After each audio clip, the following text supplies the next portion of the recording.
This is Find Your Voice, a podcast created for music educators who believe that teaching music is about more than notes on a page. Each episode, we'll talk with educators, leaders, and musicians who are shaping the future of music learning, one voice at a time. Whether you're conducting a choir, leading a band, or teaching little ones their very first notes, this is your space to connect, learn, and be inspired. Find Your Voice is sponsored in part by Dr. Mom Music and Central College.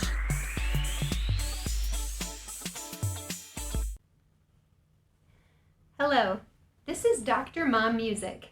We are here in the Cox Snow Music Building at Central College in Pella, Iowa.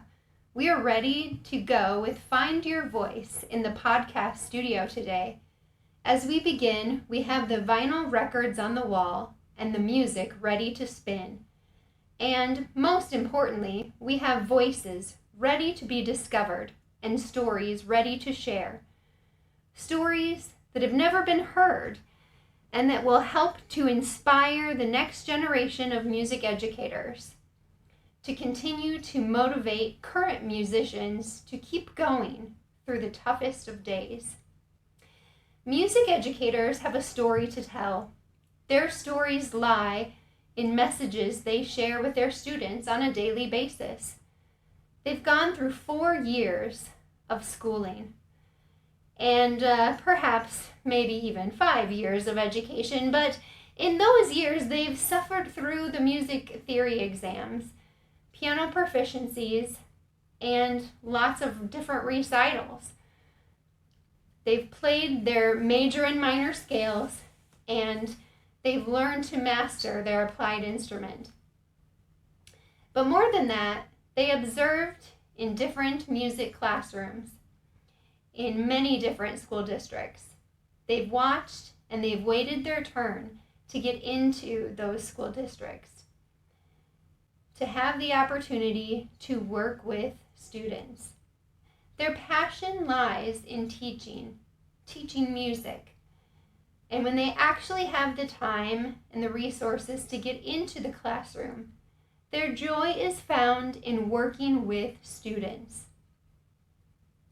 It is my hope to tell the stories of music educators from Iowa and all over the world. The network of music educators is one where we pay it forward, and my friends have so much knowledge to share. I believe it's in their stories that we must hear. We must hear their encouragement to get through to the next generation of music educators.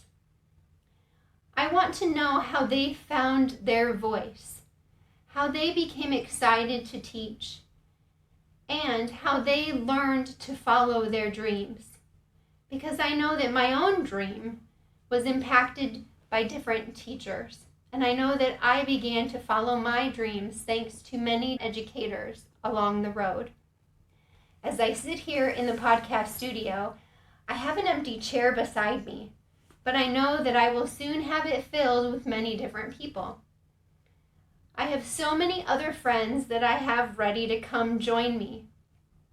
The stories of non-music educators will also help to inform how music educators are able to reach thousands of students. It's the advocates along the way that help to make a music educator's journey even more impactful.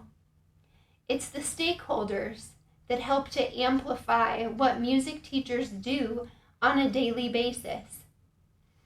And without the help of the many different stakeholders, what music teachers and students do on a daily basis would never happen. And so it's the stakeholders that will also be asked to join us in studio throughout the season. Stakeholders like community members, administrators, parents, and many different folks along the way will join us to help share their stories as well. So please come in and join me I would love to have you join me in studio. And to those of you who are music teachers, please come join me to tell your story as well. I plan throughout my podcast to highlight some of my story to help you learn more about how I became a music teacher. Today, I want to tell you about how this podcast came to be. I'm on my sabbatical year this year from Central College. I'm very blessed to be able to take the time to reset and recharge and to have some time with my family. And one of my projects is changing a bit within my sabbatical. And because of that, I decided that I wanted to bring this podcast to fruition. So in one of my classes that I teach a hip hop class.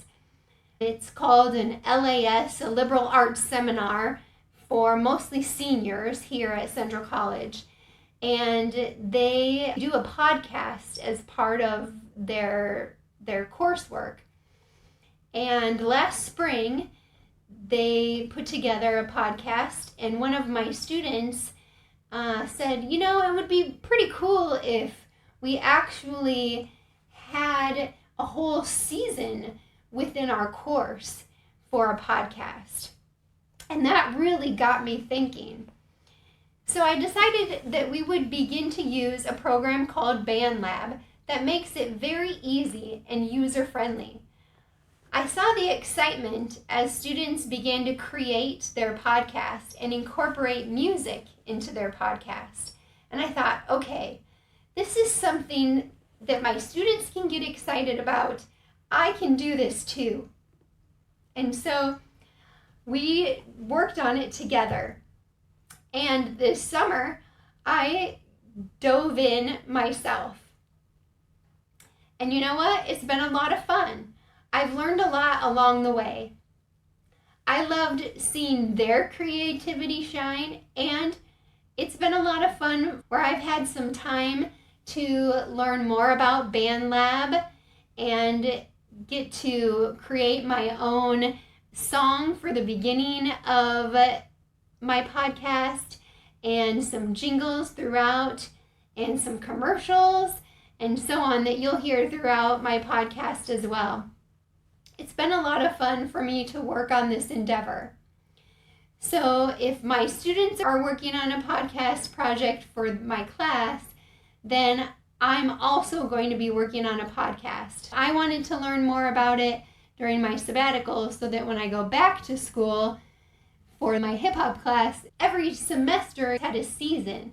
Being a person that loves Only Murders in the Building, I thought that would be cool if every season I had a different course. So my liberal arts seminar in the fall would be season 1, and then the next season in the spring would be season 2. So that's something I'm going to try when I come back from sabbatical.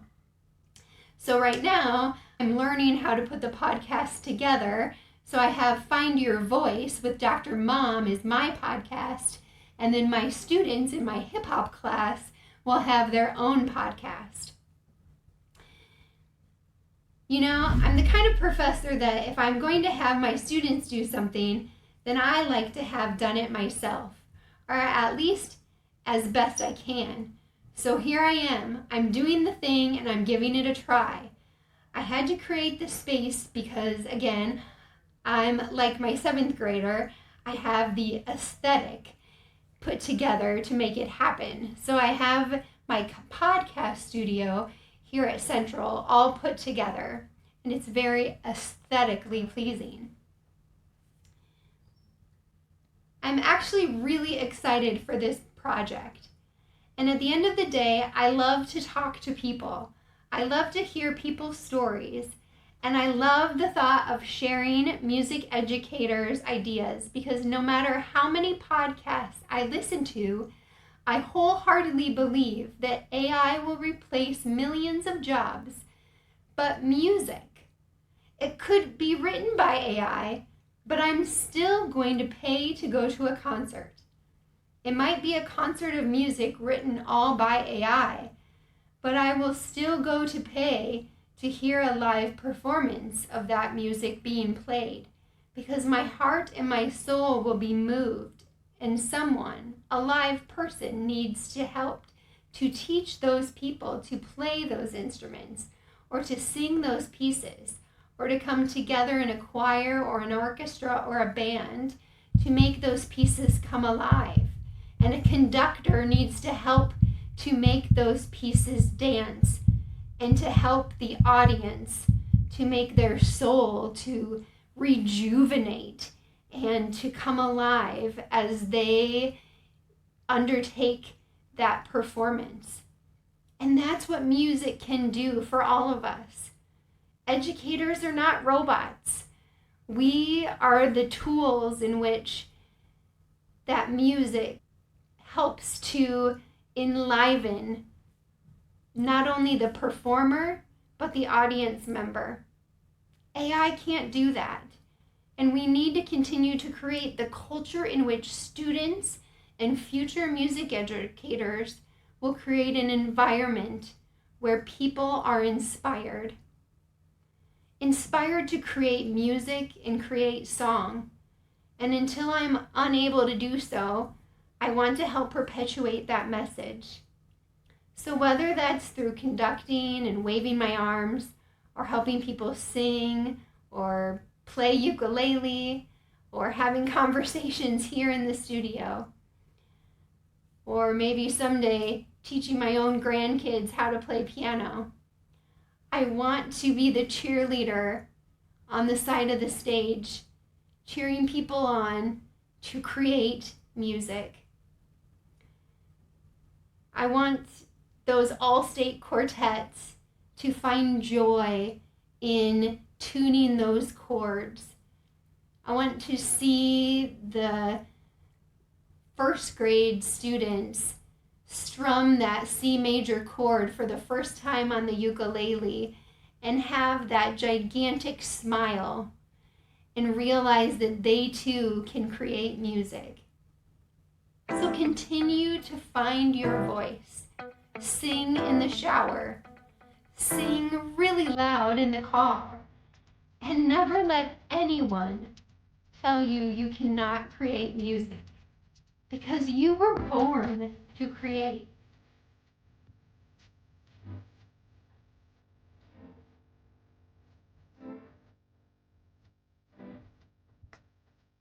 Your voice is an instrument. You need to use it. If you can speak, you can sing. Unlock the voice you already have. AI can mimic sound, but music makes us human. Music is more than notes, it's your soul.